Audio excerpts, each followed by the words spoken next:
Good morning guys. তো আপনারা সবাই কেমন আছেন? লেভেলটা কালকে নাইটে করে গেছে, আমি একাই ম্যাচিং স্ট্যান্ড স্টাফ সব তুলে নিয়ে এলাম। তারপরে একটা লেভেল সিট বানাতে হবে, পোস্ট কংক্রিট লেভেল সিট বানাতে হবে। এখন প্রথম লেজার কলম দিয়ে পয়েন্টটা উপরে তোলা হচ্ছে, তারপরে চারদিকে লে আউট করা হবে। এই খিলা দিয়ে টাগি মারবো।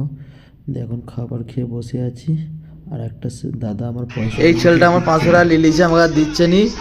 তো আমার শুধু বলছে ধর ধর, এরকম করে হাত ধরা ছিলিছে দাও, ছিঁড়াবে।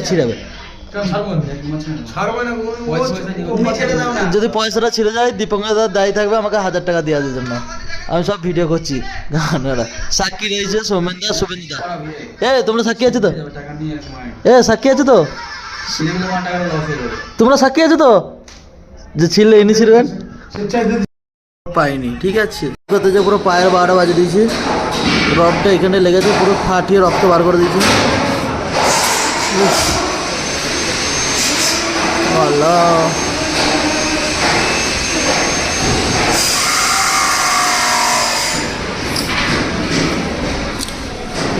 ভর্তি।